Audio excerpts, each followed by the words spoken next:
할렐루야.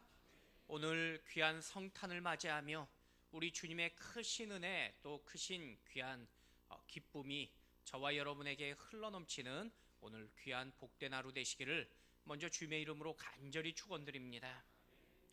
성탄절 전날이 됩니다. 한 장난꾸러기 아이가 선물을 받기를 원했습니다.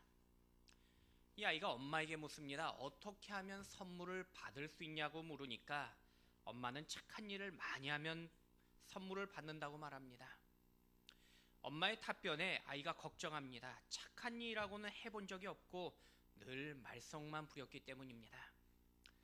가만히 생각하던 아이가 예수님에게 편지를 쓰기 시작합니다. 편지에다가 저 지금까지 착한 일 많이 했고요 라고 쓰기 시작합니다. 근데 적다 보니까 이 어린아이 마음에도 양심의 가책이 생겼습니다. 쓰던 편지를 지워버립니다. 그리고 다시 적습니다. 아니, 앞으로 착한 일 많이 할 거고요. 가만히 생각해 보니까 자신이 없습니다. 아이는 편지를 쓰다가 갑자기 펜을 놔두고는 옆에 있는 성당으로 뛰어갑니다. 그리고 작은 마리아 동상을 집으로 가지고 뛰어옵니다. 그리고 다시 편지를 씁니다. 네 애미를 인질로 잡고 있다. 선물과 교환하자. 오늘은 2000년 전 우리 예수님이 이 땅에 오신 날입니다. 바로 성탄절입니다. 성탄절은요, 이 땅의 가장 큰 기쁨의 날이며 또 온 백성에게 미칠 큰 기쁨의 소식입니다. 먼저 성탄절을 맞이하며 오늘 모든 이 시간 예배자들에게 우리 하나님의 크고 놀라운 은혜와 평강이 넘치기를 먼저 주님의 이름으로 간절히 축원드립니다. 오늘 본문에 하늘의 별을 보고 예수님의 탄생을 알았던 사람들이 있습니다. 바로 동방의 박사들입니다. 사실 성경에서 그들이 어디 사람인지 또 몇 명이 왔는지는 정확하게 말씀하지 않습니다. 단지 성경은 그들을 동방의 박사들이라고 말씀하고 있습니다. 우리가 흔히 동방의 박사가 아마 3명쯤 될 거라고 추측하는 이유는 최소 한 사람당 예물을 하나씩 들고 왔기 때문에 3명을 추측하는 것이지 사실은 정확하게 사람 수도 써있지 않습니다. 하지만 성경학자들이 추측할 때 고대 바벨론의 별을 연구하던 박사들로 추정합니다. 과거 바벨론에 이스라엘이 포로로 끌려간 적이 있습니다. 다니엘과 세 친구 같은 사람들이 그들입니다. 바벨론에서 포로로 70년이 생활을 했고 그리고 70년이 지났을 때 하나님의 말씀처럼 그들은 다시 고국으로 돌아옵니다. 그런데 70년의 타향살이 속에서 바벨론에 정착했던 유대인들도 있었습니다. 바벨론에 정착한 유대인들도 여전히 하나님의 말씀을 붙잡고 살았습니다. 마음의 메시아를 기다렸습니다. 이 유대인들의 메시아에 대한 기다림이 당시 바벨론 사람들에게도 영향을 주었을 거라고 그렇게 성경학자들은 추측을 합니다. 학자들은 동방의 박사들이 바로 이러한 구약의 메시아를 기다렸던 사람들 가운데 한 사람들일 거라고 그렇게 추측합니다. 오늘 동방의 박사들은요, 예수님을 찾았고 예수님을 경배합니다. 주님을 기쁘게 하는 동방 박사들처럼 오늘 저와 여러분의 성탄이 주님을 기쁘게 하는 복된 시간이 되길 축원드립니다. 그렇다면 본문은 동방 박사를 어떤 사람들로 소개하고 있습니까? 첫 번째는요, 별을 따라가는 사람들입니다. 동방 박사들에 대한 추측이나 이야기는 다양합니다. 하지만 중요한 것은 성경에서 말씀하는 부분까지입니다. 동방 박사들에 대하여 본문은요, 별을 보고 따라간 사람들이라고 말씀합니다. 우리 본문 2절 말씀 우리 같이 한번 읽겠습니다. 유대인의 왕으로 나신 이가 어디 계시냐? 우리가 동방에서 그의 별을 보고 그에게 경배하러 왔노라 하니. 하늘의 별을 연구하고 조사하던 동방의 박사들의 눈에 어느 날 큰 별이 유독 눈에 띄기 시작합니다. 다른 별과 다르게 크게 빛났습니다. 처음에는 그 별이 의미하는 것이 무엇인지 정확하게 알지 못했습니다. 하지만 분명한 것은 그들에게 하나님의 말씀이 전달되어졌습니다. 하나님은 동방박사에게 별의 움직임으로 이제 하나님이 하시는 그 일을 가르쳐 주셨습니다. 별을 통해 왕의 나심을 가르쳐 주신 것입니다. 그래서 동방박사들은요, 그저 별을 보고 따라가기 시작합니다.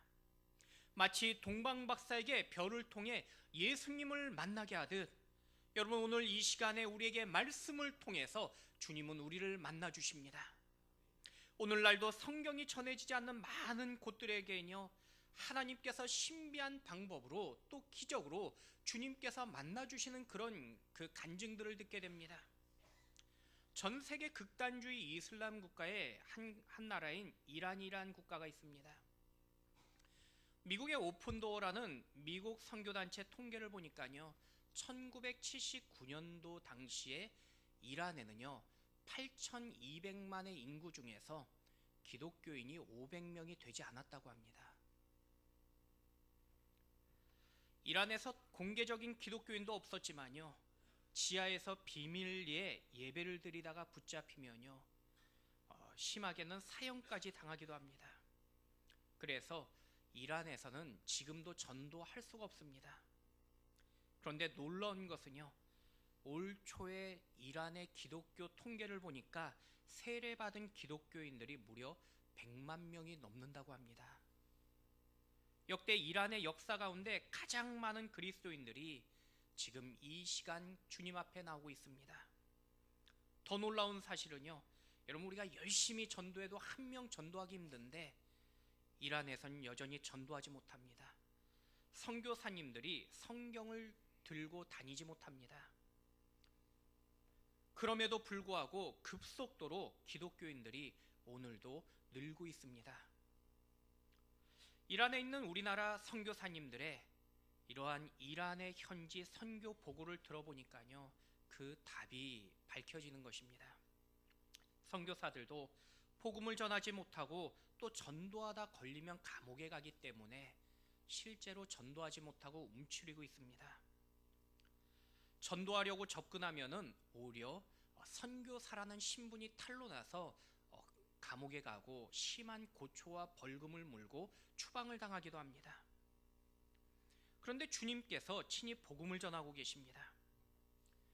한 예로 어느 시골의 이란 고등학교 운동장에서 학교 조회를 하고 있었습니다. 그런데 갑자기 강한 빛이 나타났습니다. 그 강한 빛 속에 사람의 형상이 나타났습니다.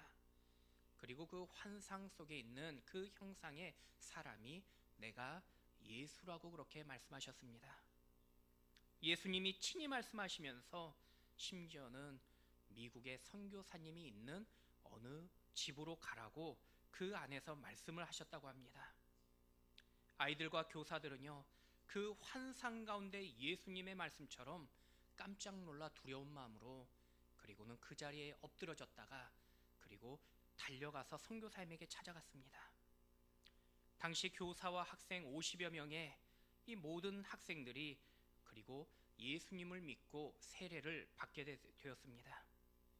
마치 예수님께서 2000년 전 다메섹 도상에서 바울을 부르셨던 것처럼 기적 가운데 지금도 복음이 전해지지 않는, 그리고 말씀을 전할 수 없는 그 이란 땅의 청년들을 불러주고 계신 것입니다. 얼마나 이런 기적들이 지금도 많이 일어나는지 숨어 지내는 선교사님들 집으로 이란의 20, 30대 청년들이 계속해서 찾아오고 있다고 합니다.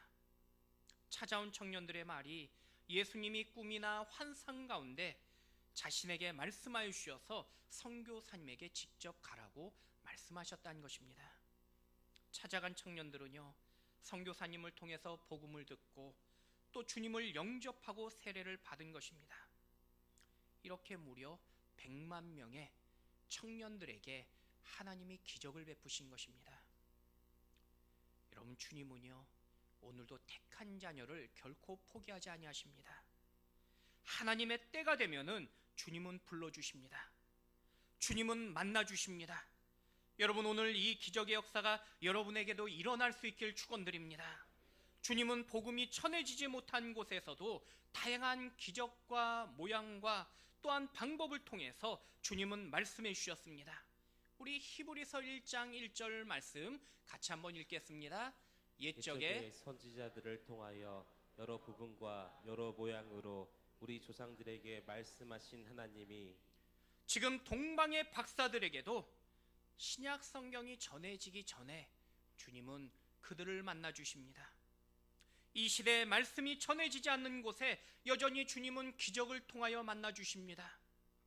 그러나 오늘 저와 여러분에게는요, 하나님의 말씀을 통해서 또한 만나 주십니다. 마치 별을 따라갔던 동방 박사들이 예수님을 만났던 것처럼 오늘 저와 여러분에게 주님은 말씀으로 만나 주십니다. 여러분, 우리는요, 말씀을 따라가면은 우리는 주님을 만나게 됩니다. 주님은 친히 구원의 길이라고 말씀하고 계십니다. 말씀을 따라감으로 우리에게 천국 가는 길을 열어주십니다. 우리를 하나님 앞으로 인도해 주십니다. 또한 교회와 성도는요, 주님께서 여신 이 길을 우리는 따라가며 주님이 앞서 가신 그 길을 땅끝까지 가야 됩니다. 아무리 멀고요, 힘들어도 주님이 가라고 말씀하시면은 우리는 가야 되는 것입니다. 다른 사람들이 가지 않는 길일지라도요, 주님이 가셨고 우리는 그 주님을 따라가야 되는 것입니다. 어려운 사람들을 위해 나가야 됩니다. 고립된 사람들을 위해 우리는 가야 됩니다. 울고 있는 사람들을 위해 우리는 가야 됩니다. 주님이 말씀하시면은 우리는 조건과 환경을 따지지 아니하고 그저 따라가면 되는 것입니다. 여러분, 그것이 바로 교회와 또 성도가 해야 될 마땅한 일입니다. 여러분, 오직 동방 박사들처럼 말씀에 순종하시며 또 말씀대로 전도하고 말씀대로 선교하며 말씀대로 헌신하시는 여러분의 걸음이 될 수 있기를 주님의 이름으로 간절히 축원드립니다. 예수님은 흑암 같은 세상에 이 모든 죄인들을 주님께로 인도하셨습니다. 첫 번째 크리스마스는요, 당시 신약 성경이 없었습니다. 하지만 주님은요, 별을 통해 동방 박사들을 인도하십니다. 하지만 오늘 우리에게 주님은요, 말씀으로 인도하고 계십니다. 주님의 말씀은 오늘도 밤하늘의 별처럼 우리를 이끌고 계십니다. 말씀을 통해서 빛 되신 주님을 만나게 하십니다. 여러분, 이 시간에 강단에 선포되어진 말씀을 통해 살아계신 예수 그리스도를 만날 수 있길 축원드립니다. 오직 말씀만이 여러분의 인생의 방향이 될 수 있길 축원드립니다. 2016년 남미의 브라질 리우에서 올림픽이 있었습니다. 리우에 가면요, 거대한 동상이 있습니다. 바로 구주 그리스도라는 그러한 동상입니다. 예수님께서 두 팔을 크게 벌리고 있는 그런 동상입니다. 1921년 브라질 기술자인 코스타라는 사람이 설계했고요, 프랑스의 조각가인 폴 란도프스키라는 사람이 만들었습니다. 예수님의 동상은 해발 700m인 산꼭대기에 무려 높이가 40m나 됩니다. 그리고 양팔의 길이만 28m나 되는 그런 큰 동상입니다. 그런데 리우는요, 마치 우리 서일동하고 좀 비슷합니다. 처음 제가 서동에서 신방 갔다가 순간 좁은 길목에서 방향을 잃어버린 적이 있습니다. 도대체 어디가 앞이고 어디가 뒤인지 순간 길을 잃어버리고 헷갈렸습니다. 집들이 얼마나 붙어 있는지 동서남북이 구별이 되지 않는 것입니다. 그런데 외국에 가서 길을 잃으면요, 누구나 크게 당황하게 됩니다. 하지만 리우에서는요, 길을 잃어버렸을 때 누구나 고개만 들면은 길을 찾을 수 있습니다. 리우 어디에서든지 고개만 들면은 거대한 예수님의 동상이 보이기 때문입니다. 아무리 길을 잃었을지라도요, 고개를 들고 예수님의 동상만 보면은 누구나 다시 자신의 방향을 찾아 길을 갈 수 있습니다. 여러분, 우리 인생도요, 살다 보면은 길이 보이지 않을 때가 있습니다. 그 순간 우리는 말씀으로 돌아가야 됩니다. 주님의 말씀만이 우리를 바른 길로 인도하기 때문입니다. 여러분, 별과 같은 말씀을 결코 놓치지 마시기 바랍니다. 오직 예수 그리스도를 붙잡기 바랍니다. 여러분, 말씀을 놓치면은 우리는 길을 잃어버립니다. 방황하게 됩니다. 동방 박사들도 깜빡하고 별을 놓칩니다. 베들레헴으로 가야 되는데 그들은 별을 놓치자 예루살렘으로 갑니다. 별을 놓치고 동방 박사들은 헤롯의 왕궁에 찾아갑니다. 상식적으로 생각했을 때 왕이 태어나는 곳은 왕궁이라고 생각했기 때문입니다. 왕은 왕궁에서 태어납니다. 하지만 별은 베들레헴으로 인도하고 있습니다. 여러분, 동방 박사가 별을 잃어버렸을 때 베들레헴의 2살 이하의 남자아이들이 죽음을 당합니다. 여러분, 우리도요, 말씀을 놓치면 안 됩니다. 성경을 놓으면 안 됩니다. 하나님의 말씀이 지난날 나의 경험이나 지식, 주변의 환경과 다를 수 있습니다. 마치 헤롯궁에서 왕이 태어날 것이라는 상식과 다르게 하나님의 말씀은 마국간으로 인도할 수도 있습니다. 그러나 우리는요, 그래도 말씀을 믿고 따라가야 됩니다. 내 생각과 달라도 우리는 오직 순종해야 됩니다. 하나님의 말씀이 당장 내게 손해가 되고 또 내가 생각했을 때 유익이 없어 보일지라도 우리는 그저 말씀이기 때문에 순종해야 됩니다. 여러분, 순종하면요, 주님은 결국 우리를 만나 주십니다. 말씀에 따라가면은 결국 우리를 가장 선한 길로 인도해 주십니다. 여러분, 오직 오늘 하루의 삶이 또 여러분의 이 남겨진 한 해의 삶이 말씀에 따라가 또 순종하는 여러분의 귀한 인생이 되기를 주님의 이름으로 간절히 축원드립니다. 두 번째는요, 또한 주님을 예배해야 합니다. 2008년 12월 24일 미국 뉴욕의 호튼 프론트에서요, 토마스라는 한 크리스찬 직원이 있었습니다. 손님에게 성탄 전날이었기 때문에 메리 크리스마스라고 그렇게 인사를 했습니다. 그러자 손님은요, 매니저에게 항의합니다. 그리고 토마스는 호텔에서 해고당했습니다. 해고당한 이유가 성탄절날 메리 크리스마스라고 인사했기 때문입니다. 미국은 2010년 이후에 일명 성탄절 전쟁이라는 그런 다툼을 행하고 있습니다. 학교나 직장에서 선생님이나 또는 학생 간에 또는 직원 간에 상대방에게 메리 크리스마스라고 인사하면요, 그러면은 소송을 합니다. 얼마나 이런 소송들이 미국 안에서 많았는지 2013년 6월 미국에서 가장 보수적이며 기독교적인 남부의 텍사스주에서 메리 크리스마스법을 주에서 제정을 합니다.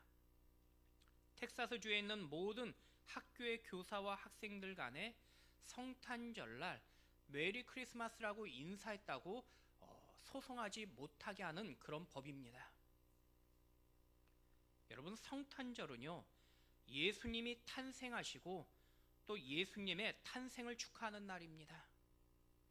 하지만 정작 기독교 국가인 미국에서 예수님 생일날 예수님의 생일 축하를 인사하면 안 됩니다. 미국의 한 여론조사 기관에 보니까요, 미국의 아이들은요, 3명 중에 1명은 성탄절이 산타클로스가 태어난 날이라고 그렇게 생각하고 있다고 합니다. 또 미국 사람들의 절반은 오늘도 성탄절날 서로 메리 크리스마스라고 인사하지 않는다고 합니다. 메리 크리스마스라는 이 단어가 기독교적인 그러한 의미를 가지고 있기 때문이라는 것입니다. 대신에 해피 할러데이라고 그렇게 인사합니다. 이 해피 할러데이란 말은요, 그냥 재밌게 즐거운 날, 하루 잘 쉬라는 그런 말입니다. 성탄절 분위기는 좋아하지만은 정작 그날의 주인공이신 예수님에 대하여는 반응하기 싫다란 것입니다. 성탄절에 참다운 의미를 모르는 것입니다.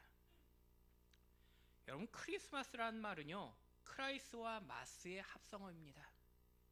크라이스란 말은요, 그리스도란 뜻입니다. 그리고 마스란 말은요, 경배하다라는 뜻입니다. 즉 크리스마스란 말은 그리스도를 경배하다란 뜻입니다. 그래서 우리가 인사하는 그 메리 크리스마스란 말은요, 우리가 기쁘게 예수님을 경배한다라는 그러한 뜻입니다. 여러분, 한번 우리 옆에 분하고 우리 한번 인사하겠습니다. 우리 메리 크리스마스 한번 같이 인사하겠습니다. 여러분, 많은 그리스도인들은 성탄절의 의미를 모를 때가 있습니다. 그러나 의미를 모르고 인사를 할 때가 있지만은 오늘 본문의 헤롯과 종교 지도자들은요, 그 의미를 알고 있었습니다. 동방 박사들이 찾아와서 예수 그리스도를 경배하려고 했을 때 헤롯은요, 그 별의 의미를 깨닫게 됩니다. 그리고 동방 박사에게 아기 예수님의 탄생을 묻습니다. 우리 7절과 8절 말씀 우리 같이 한번 읽겠습니다. 이에 헤롯이 가만히 박사들을 불러 별이 나타난 때를 자세히 묻고 베들레헴으로 보내며 이르되 가서 아기에 대하여 자세히 알아보고 찾거든 내게 구하여 나도 가서 그에게 경배하게 하라. 헤롯은 동방 박사에게 예수님이 베들레헴에서 나실 것을 이미 알고 있었습니다. 하지만 헤롯은요, 그리스도를 죽이려고 했습니다. 오늘날도 몰라서 주님을 대적한 것만이 아닙니다. 알지만은 주님을 경배하기를 거절합니다. 심지어 헤롯처럼 노력과 시간과 돈을 들여 주님을 핍박하고 교회를 대적합니다. 헤롯이 동방 박사들에게 이후에 속은 것을 알았을 때에 여러분, 베들레헴에서 태어난 2살 이하의 모든 남자아이를 다 죽이게 됩니다. 군사를 동원했고요, 예수님을 찾으려고 힘을 썼습니다. 헤롯이 이렇게 힘을 쓰고 노력한 이유는 주님을 몰라서 그런 것이 아닙니다. 주님을 알았지만은 단지 주님을 죽이려는 그의 목적이었습니다. 하지만 동방 박사들은 별을 따랐던 목적이 그들은 예배가 목적이었습니다. 우리 다시 한번 2절 말씀 우리 같이 한번 읽도록 하겠습니다. 유대인의 왕으로 나신 이가 어디 계시냐? 우리가 동방에서 그의 별을 보고 그에게 경배하러 왔노라 하니. 여러분, 동방 박사들이 별을 보고 온 목적은 단 한 가지입니다. 경배하기 위함이라고 말씀하고 있습니다. 동방 박사들은 바벨론에서 왔습니다. 당시 길을 따라서 가까운 거리로는 약 700에서 800km 정도 추측이 되고요. 그리고 당시에 길을 따라 걸으면은 약 1500km 정도 되는 거리였습니다. 서울과 부산을 무려 3번 이상 왕복해야 되는 거리입니다. 하루에 8시간 쉬지 않고 걸어도요, 무려 3개월 이상은 걸어야 되는 먼 거리입니다. 동방 박사들은 무려 3개월을 걸었습니다. 그런데 이렇게 동방 박사들이 별을 보고 먼 길을 걸었던 이유는요, 단지 그들이 연구하고 그들의 호기심을 채우기 위한 것이 아닙니다. 그들은 주님을 경배하고 예배하기 위해서 걸었습니다. 이방인인 동방 박사들이 예배에 한 번 드리겠다고 무려 그들은요 3개월을 걸어가는 것입니다. 그런데 베들레헴에서 불과 8km 떨어져 있는 예루살렘의 종교 지도자들은요, 그들은 알고 있었지만은 예배하지 않았습니다. 별에 대하여 정확히 알았지만은 그들은 오히려 관심이 없었습니다. 여러분, 별을 본 동방 박사가 움직인 것처럼 우리도 말씀을 들었다면은 우리도 경배하러 움직여야 됩니다. 우리 인생의 가장 귀하고 소중한 일은요, 여러분, 하나님을 예배하는 것입니다. 세상에서 주님을 예배하는 일보다 존귀한 일은 없습니다. 그 일을 위하여 예수 그리스도께서 이 땅에 오셨습니다. 우리 인생의 존재의 목적은 하나님을 영화롭게 하는 것입니다. 동방박사처럼 주님의 별을 본 사람은요, 예수님을 예배하고 예수님을 전하기 위해서 아무리 먼 길일지라도 우리는 가야 되는 것입니다. 그 일이 가장 가치 있는 일이기 때문입니다. 지난 주일 저녁에 잠깐 늦은 저녁 잠깐 쉬면서 TV를 틀었더니 골목식당이라는 방송이 나오는 걸 보았습니다. 방송인인 백종원 씨가 각 지역의 식당들을 찾아가서 맛에 대한 또 그러한 살리는 비법을 이렇게 전수하는 그런 프로입니다. 돈가스 집이 나왔습니다. 몇 년 전에 백종원 씨가 이미 한번 방문했다고 합니다. 방송에 맛집이라는 소문이 나왔고 사람들이 많이 찾아왔습니다. 그런데 그 기다리는 사람들에게 인터뷰를 하는데 그 사람들이 그날 전날 밤 10시부터 줄을 서서 기다렸다는 것입니다. 제가 더 깜짝 놀랐던 사실은요, 그 식당이 서울 은평구의 시장 한가운데 있는 작은 식당입니다. 그런데 이 허름한 식당을 찾기 위해서 제주도에서 돈가스 한번 먹겠다고 찾아왔다는 것입니다. 더 웃긴 건요, 이 식당은 2개도 팔지 않습니다. 한 사람에게 딱 1개만 팔고 있습니다. 하루 걸려서 제주도에서 찾아와서 밤을 새워 14시간을 기다렸다고 합니다. 음식이 나오자 감격하면서 사진을 찍고요, 너무나 행복해했습니다. 스스로 큰 행복과 가치 있는 일이라고 그렇게 말을 하는 것입니다. 그런데 여러분, 인생의 참된 행복은 먹는 것이 아닙니다. 잘 입고 잘 노는 것이 아닙니다. 하나님께서 이 땅에 썩어질 것을 위해서 우리를 만들지 않았기 때문입니다. 여러분, 우리는요, 하늘의 영원한 가치를 위해서 살아가는 존귀한 인생들입니다. 그런데 사람들은요, 가치 없는 일, 또 사라질 것들, 헛된 것에 시간과 물질을 허비합니다. 사라지고 썩어질 것을 위해 자신의 모든 힘을 쏟아붓습니다. 여러분, 누군가를 도와주고 칭찬 들을 일을 행하며 살아가야 되는데 그런 것도 아니고 단지 더 먹고 더 마시며 더 즐기는 일에 가치를 두고 살아가는 것이 이 시대의 사람들의 모습입니다. 하지만 성도는요, 우리의 일을 통해서 하나님의 영광을 이루고 사람들에게 기쁨을 주어야 됩니다. 우리는 예배를 통해서 다른 사람에게 위로가 되어야 됩니다. 격려가 되어야 됩니다. 만약 수고하고 노력했지만은 그저 인생을 허비하고 또 시간을 헛되게 보냈다면요, 여러분, 그것은 하나님의 영광을 가리고 있는 것입니다. 여러분, 우리는요, 주님이 기뻐하는 일에 우리의 삶을 노력해야 됩니다. 우리는 기도하는 일에 힘을 써야 됩니다. 우리는 헌신하는 일에 노력해야 됩니다. 또 우리는 전도하는 일에 힘써야 됩니다. 오직 우리 교회와 여러분이 세상에서 헛되고 허무한 일에 가치를 두는 것이 아니라 하늘의 영광을 위하여 가치를 두고 살아가시는 여러분의 삶이 될 수 있기를 주님의 이름으로 간절히 축원드립니다. 여러분, 우리는요, 주님이 기뻐하는 일, 예배하는 일을 위하여 살아가야 됩니다. 하나님은 그 일을 통해서 영광 받으십니다. 베들레헴 근처인 예루살렘의 종교 지도자들은요, 예수님의 탄생을 이미 알고 있었습니다. 하지만 그들은 관심도 없고 예배하지 않았습니다. 너무 잘 알았지만은 그들은 움직이지 않았습니다. 하지만 무려 1500km의 먼 곳에서 온 이 이방인인 동방박사들은 주님을 경배하기 위하여 달려갔습니다. 그 가치를 알았기 때문입니다. 주님의 별을 보고 말씀을 따라 순종하며 따라갔습니다. 여러분, 우리는요, 주님이 가라고 하는 곳으로 가야 됩니다. 우리가 어려워도 가야 되며 힘들어도 가야 되는 것입니다.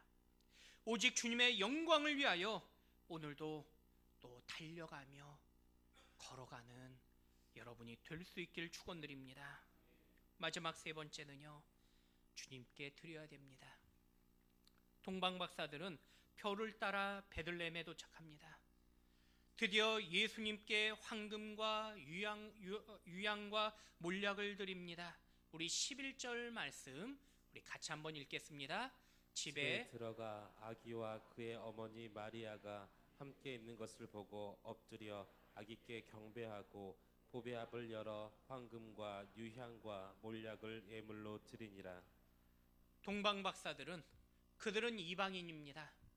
하지만 주님의 별을 보고 주님의 그 말씀하심을 믿었습니다. 말씀을 믿고 그들은 순종합니다. 멀고 힘들었습니다. 그러나 포기하지 않았습니다. 주님이 보여주신 그 별을 보고 끝까지 주님께 달려가서 결국 경배합니다.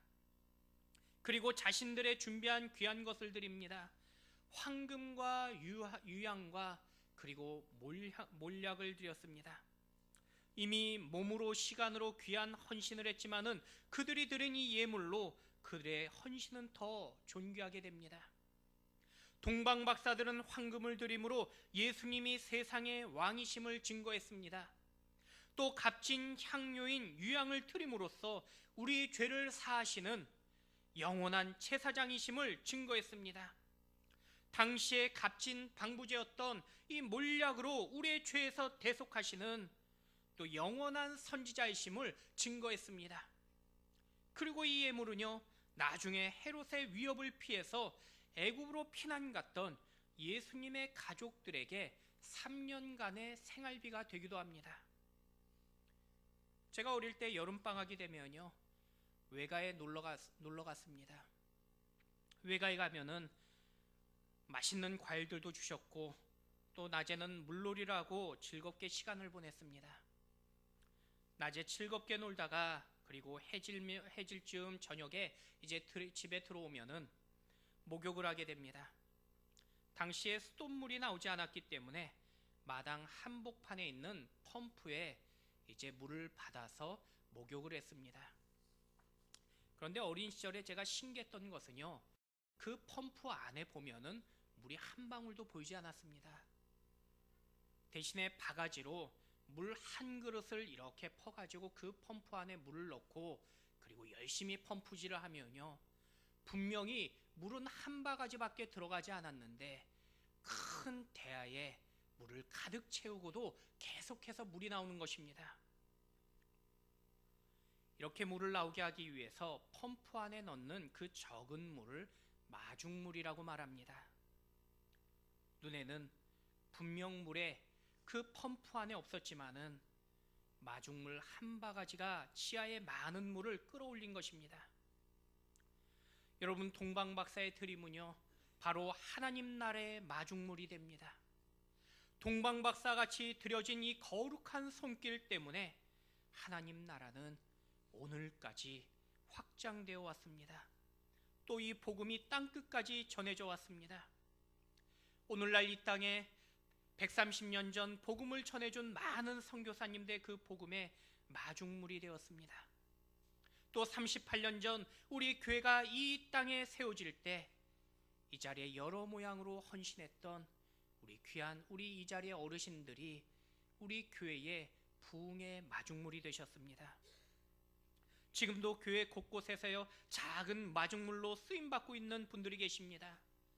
주일학교에서, 또 주차장에서, 또 기도의 현장에서, 주방에서, 새가족을 위하는 자리에서, 아니 다양하게 마중물처럼 교회의 부흥을 위하여 오늘도 조용하게 또 침묵하며 기도하며 헌신하는 분들이 이 자리에들 계십니다. 여러분, 주님은요 모두 기억하십니다. 여러분의 헌신이 바로 동방박사의 헌신처럼 영원히 천국에서 해같이 빛날 것입니다. 간혹 사람을 보고 또 주변을 보고 들려오는 소문을 듣고 낙심하지 마시기 바랍니다. 오직 주님을 바라보고 여러분의 마음을 드릴 수 있길 축원드립니다. 주님을 바라보고 여러분의 시간과 여러분의 물질을 드릴 수 있길 축원드립니다. 주님은 이 모든 것을 통하여 하늘의 영광을 이루시는 귀한 또 하나님의 또 평화를 누리게 하는 은혜를 주실 것입니다. 여러분의 드림을 통해서 오직 하나님의 기쁨을 누리는, 또 참된 평화를 누리는 오늘 성탄절이 되기를 우리 주님의 이름으로 간절히 축원드립니다. 사랑과 은혜가 많으신 하나님, 동방박사의 그 예배의 모습처럼, 또 그들의 그 드려짐처럼 오늘 저의 마음을 드리며 또 우리의 시간을 드리며 우리의 삶을 드립니다. 하늘의 영광이며 이 땅의 평화가 넘치는, 또 우리 귀한 복음의 마중물이 되어지는 우리 모든 성도들, 예배자들 되도록 축복하여 주시옵소서. 감사합니다. 예수님의 이름으로 축복하며 기도합니다. 아멘. 찬송.